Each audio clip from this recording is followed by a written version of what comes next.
Welcome. I am so glad you're joining us for this broadcast. If you've been following the Parents and Kids Media broadcast lately, we've been talking a lot about children's development.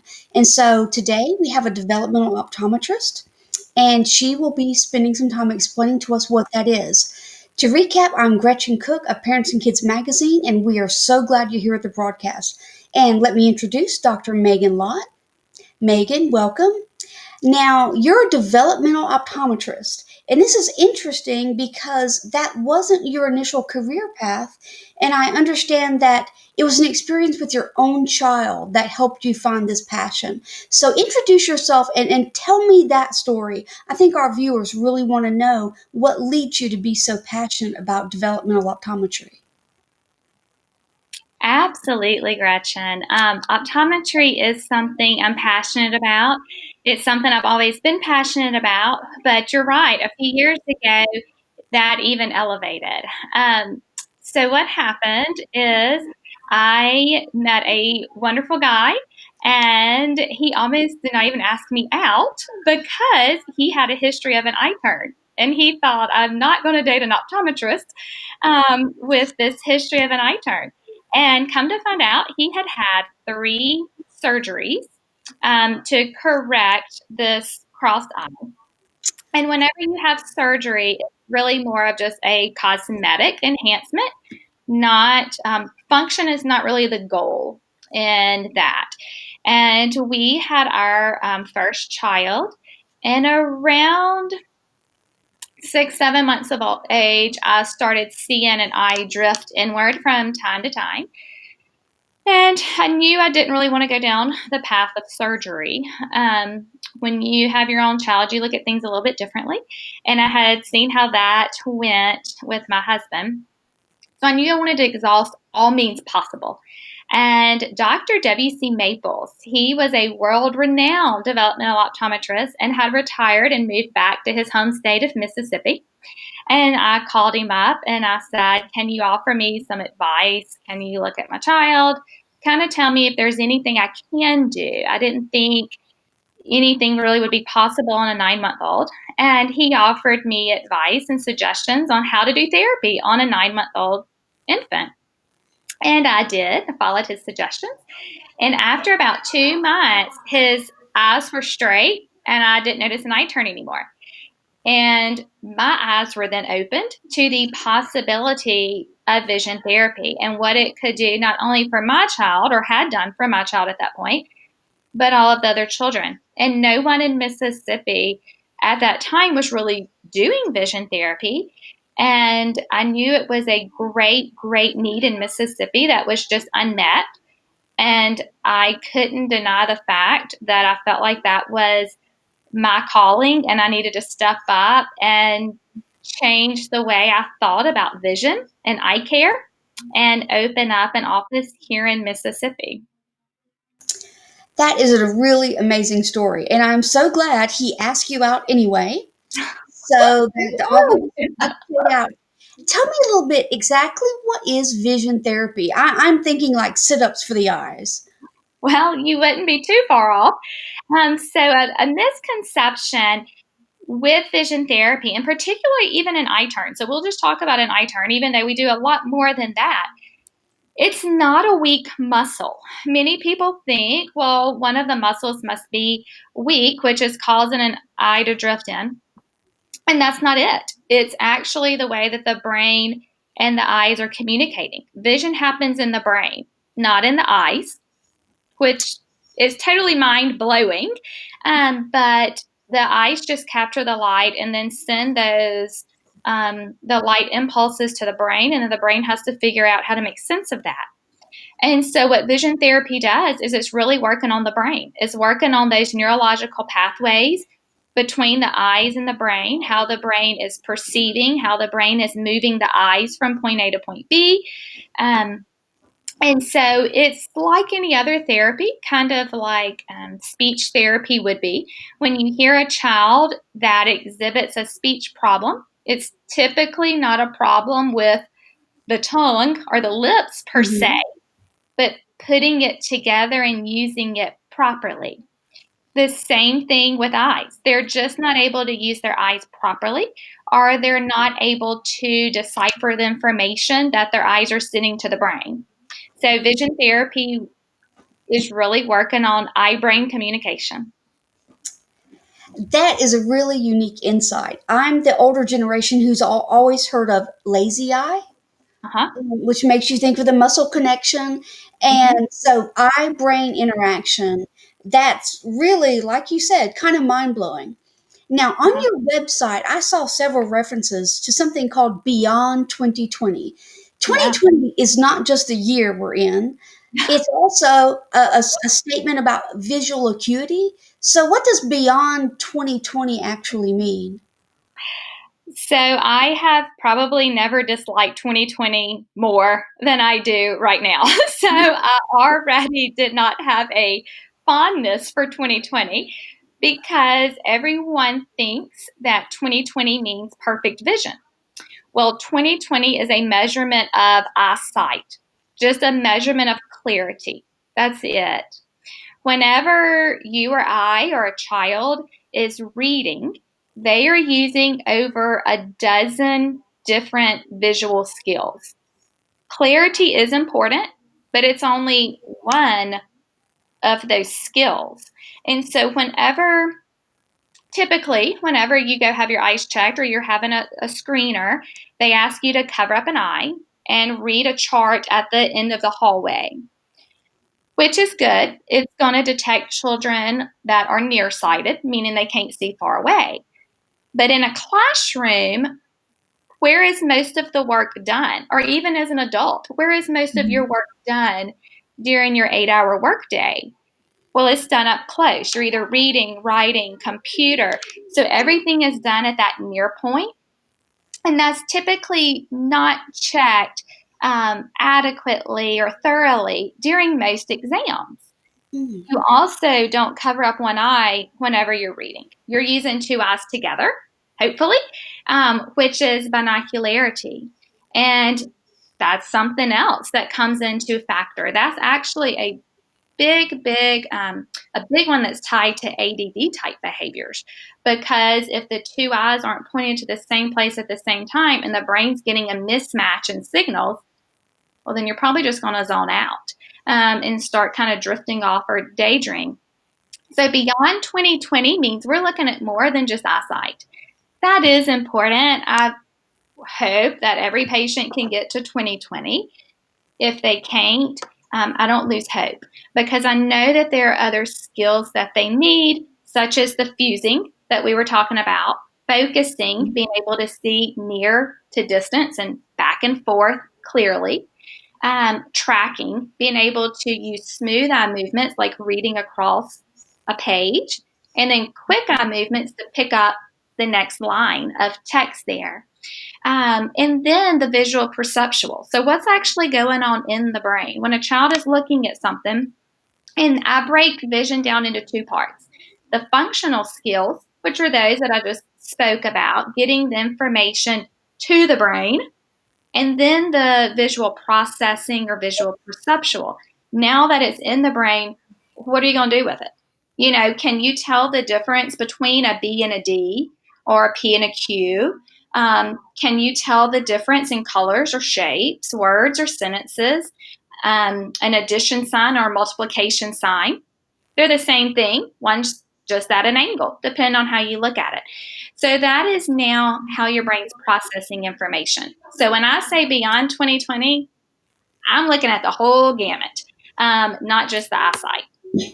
Well, that brings up a really good question. And I've actually got so many questions, I don't know where to start. But this tells me that if I've got a child who's not performing well in school, and I may be suspecting a learning disability, I need to check into vision. Vision first. Vision needs to be first. And Mhm. sadly, when vision is checked, it is just that eyesight. And that's a small, small portion of it. And as long as eyesight is deemed normal, then we move on to other things. My hesitation with that is when a child is reading, they have to get the information to their brain first. Then they have to process the visual information. That visual information is then given meaning or language when it's passed over to the language center in the brain. So if you jump straight to language to see if there's a language disorder and you bypass the other, you really don't know if the information, at what point the information got disrupted. Mm-hmm. In my opinion, you go from 1 to 2 to 3. Well, if you don't rule out 1 and 2, it's difficult to assess 3. And if a child is struggling in school and they do have one of these functional visual problems, which Gretchen, 1 out of 4 children do. 1 out of 4 children have an undiagnosed visual problem. And that's actually a big number if you look at a classroom.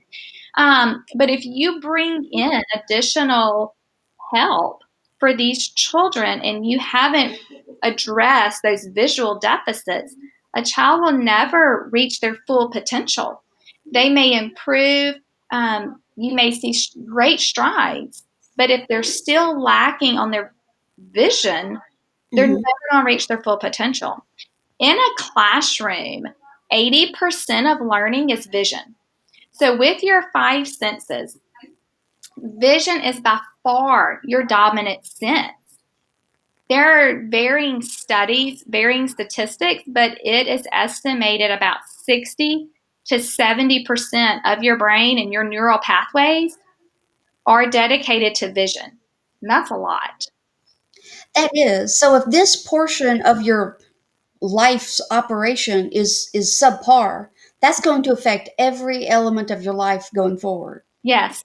I mean, not only your academics, which is, a lot of times that's where our focus is. We want a child to succeed in school. I want school to be easy for every child. Mhm. I'm not asking for every child to be a straight A student, but what I do want is to see every child reach their full potential, whatever their full potential is. But it's not only going to affect academics, it's going to affect athletics. So, take baseball, for instance. You need that very fine discrimination of eyesight to be able to see a spin on the ball. You need to have great depth perception to be able to catch a fly ball. You need Mhm. to have good tracking to be able to see a fast pitch. You need good peripheral awareness, particularly for your pitchers to be able to see is someone stealing second or stealing home. So it's going to affect athletics. It also affects social, um, emotional. It affects every aspect of life. Mhm. Vision is important. Oh, I totally agree. And you hadn't even gotten to adulthood where we have to drive, um, Exactly. and all of those things. Now, how do you test for these things? So I suspect a problem before I go and maybe even seek medication for my child. I want to see if there's some sort of information processing going on Yep. between the eyes and brains Yep. because I've heard you talk about it. What in the world can you do to figure out what someone else is seeing? Um, it depends on the age of the child. Uh So huh. I try, or even, I guess I should say, their developmental age, not always their chronological age. Some children develop and mature a little bit faster than others. So I'm really wanting to kind of see at what age they're on, where are their demands. That's what I'm going to try to address. Obviously, I don't expect a 6-year-old to be performing in the same visual category as a 22-year-old who's trying to finish up college. Um, so, how we do our exams is we start by looking at perception, usually, and kind of see how they're processing. That, depending on the child, again, probably about an hour and a half evaluation there. I'm wanting to also see, can the auditory and the visual, are they pairing together? Um, Not that I'm an audiologist, but I do want to look at that. The eyes and the ears should be working together. And then I'm going to look at those functional skills. Can they fuse, focus, track? What does their depth perception look like? Do they need any prescription? And it may be their 20/20. And oftentimes I have children that are 20/20 and I still prescribe glasses because what I find is when I have them reading, and that's one of the things I'm looking at, is I want them actively participating in the exam. And when I have them actively reading, I want to see what their eyes are doing. And can I put a little bit of prescriptions, some special type lenses on them to make them read faster, more efficiently, not lose their place. And I'm really playing around with lenses to see if I can change their behavior or their outcome there.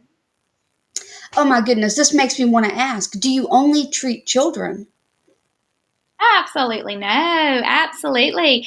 We take all ages. Now, the majority of what we see are children, but many times what we find is we have a large number of college age. Yes.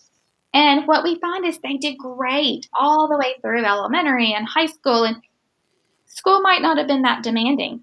But now, whenever they're in college and they're asked to sit and study for 3, 4, 5 hours at a time, their eyes fatigue so quickly. And again, it's not that they can't do it, they don't have the ability to sustain. Hmm. And they just cannot meet the demand now that college is requiring. So we often get children or young adults once they begin college. We also have adults who maybe go into a job and they are on a computer 8, 10 hours a day. Our bodies and our visual systems, they weren't designed to sit and do a near point task for 8 to 10 hours a day. Think Hmm. about how things have evolved just in the last 50 years. We didn't have computers. We weren't asked to sit at a desk for those extended periods of time. So we often have adults that have migraines, chronic neck pain from trying to, position themselves visually to make it easier. And not only that, but we also have patients that have suffered brain injuries. And that is a wide variety of ages in our practice. We have very young and then we have adults. And so when a patient has had any type of a insult or brain injury, I just told you about 60 to 70% of your brain is visual. So no matter how mild or how severe that brain injury may be, whether it's a mild concussion, which I like to say no concussion is mild, you can have these visual symptoms that people don't even realize are visual symptoms, like balance. Poor balance is a big one that we see in our practice, and people had no idea how much vision plays in balance. But it's one of the top three. So we have adult patients too. It sounds like you're taking a very holistic approach to vision Mhm. and looking at vision, how it plays into every element of someone's life. Yeah. And And not only every element of their life, but every element of their body. A lot of times we'll see body posture where in children, we'll say kind of with children, where they walk up on their toes. And you often see children who toe walk. And that's obviously not something you really want to see. And about 50% of the time, all I can do, I can put glasses on them. And about half the time, I'm going to see them go flat footed. And that's all I want to do. That exam, if I can achieve that, then that's what we go with. And so I want to see how is their vision affecting their whole body. So, this makes so much sense. Instead of going straight to surgery or straight to medicines or other life altering things, start with what can you adjust here? yeah. This is really phenomenal. Tell me, just describe some of your patients. I know HIPAA laws, you can't tell me a case study, but tell me about some of the people you see and the changes you've seen. Absolutely. So we start our exams at 6 months of age. So a lot of people go, how do you develop a 6 month old, or how do you examine a 6 month old? Well, I examine them the same way I do a 96-year old. I'm looking to see, can their eyes fuse? We look a lot at what we call reflexes in the eye, where I can kind of see if their brain is turned on or not, and how their eyes and brain are communicating. And again, I'm looking a lot at behavior and, or how they're sitting up and those type things. But we have had teenage patients, probably one of my favorites, was diagnosed with ADD and was on medication. And after coming to therapy for 3 or 4 weeks, he came in one day and he said, I'm no longer taking my medication. And I thought, okay, I never said stop any kind of medicine. And I said, okay, how are you doing? He's like, great.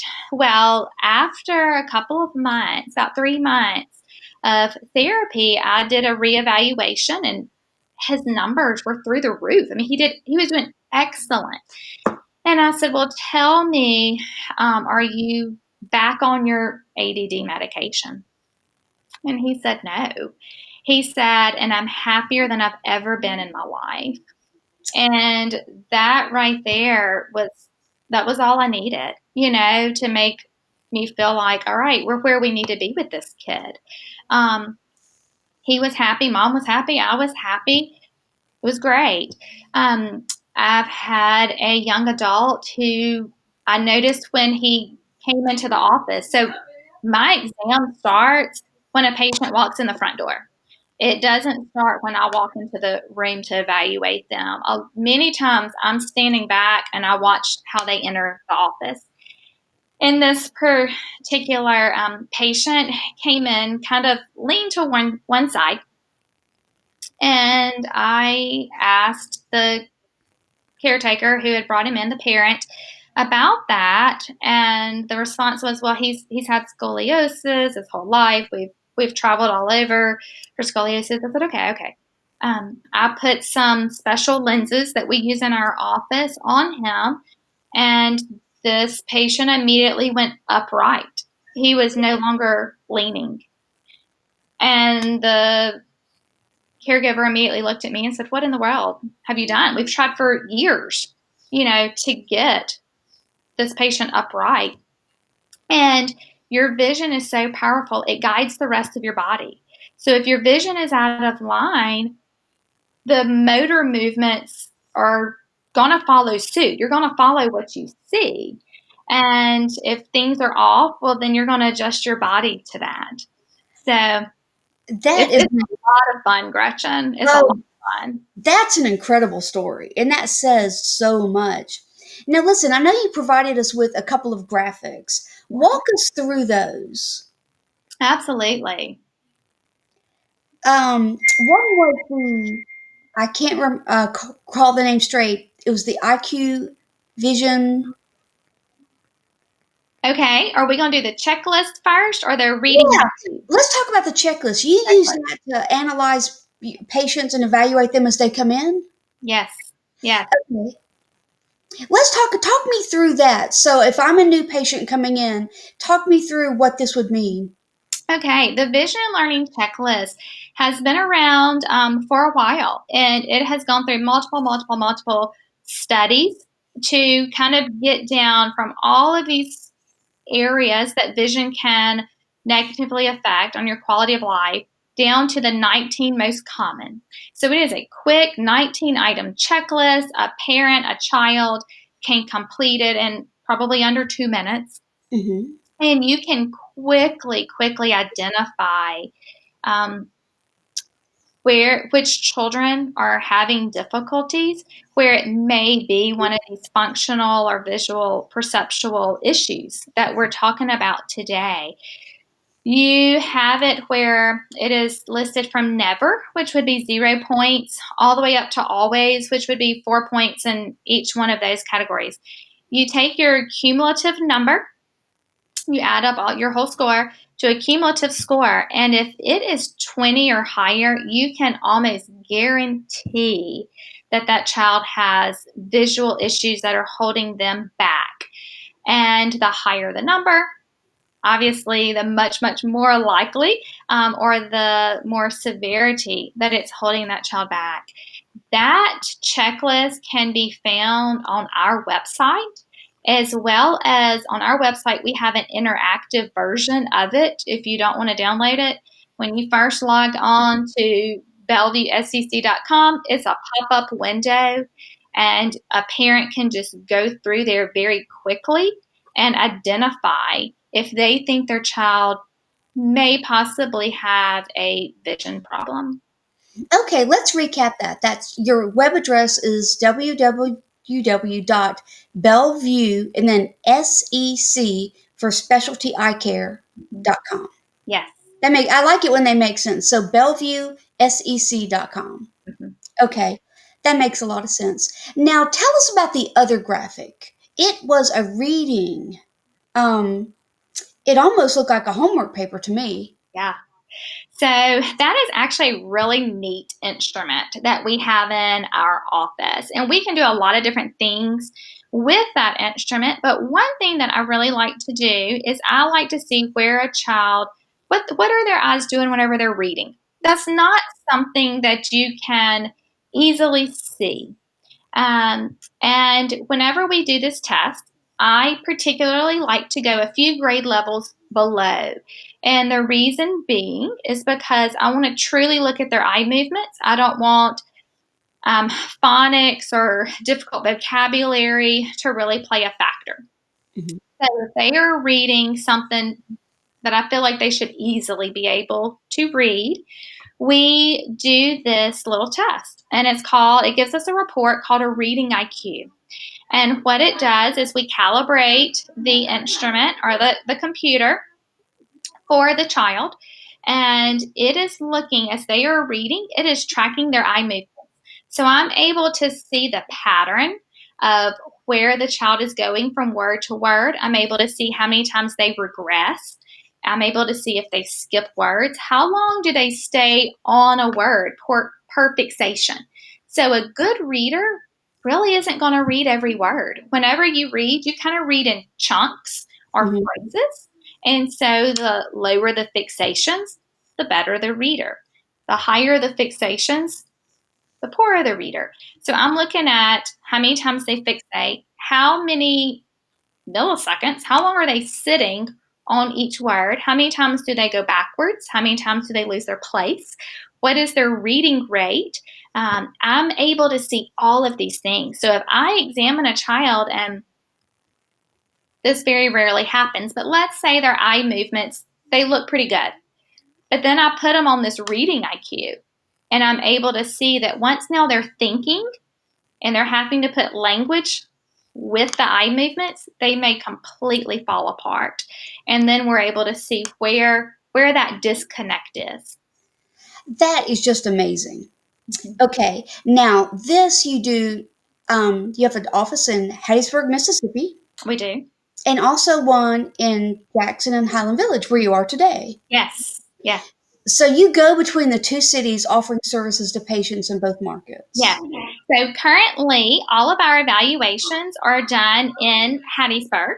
So the patient will come to Hattiesburg for their initial evaluation, and it'll be about a 2, even sometimes 3 hour evaluation to really look at all of these skills and be able to put them all together to get a complete picture of the child or adult patient. I don't want to just look at little pieces. I want to be able to put the whole picture together. And by doing that, I'm able to get the best plan for that patient. Whether that is to bring in other services, maybe from other therapists, other professionals, refer out for additional testing, whatever it is. I like to get a team together for that patient to get them to their full ability. And so the evaluations currently are only done in Hattiesburg. And then vision therapy is something that we typically do once a week. Sometimes we'll vary that schedule, but for the most part, one time a week, they come in the office for about 45 minutes. And that therapy can either be done in Hattiesburg or in Howland Village in Jackson. So the weekly therapy can be done in Jackson. Okay, which is a huge service to people, saving them all that driving time Yeah. for what sounds like a critically important service to be able to access. Yeah. So I want to recap. Your web address is www.bellevuesec.com, I like that because it's also the sporting abbreviation SEC. We Yeah. can remember that. Um, People can go there. They can take the assessment. They can read about some of your services. I'm gonna ask a really crazy question, but I know people worry about it. Does insurance cover any of this?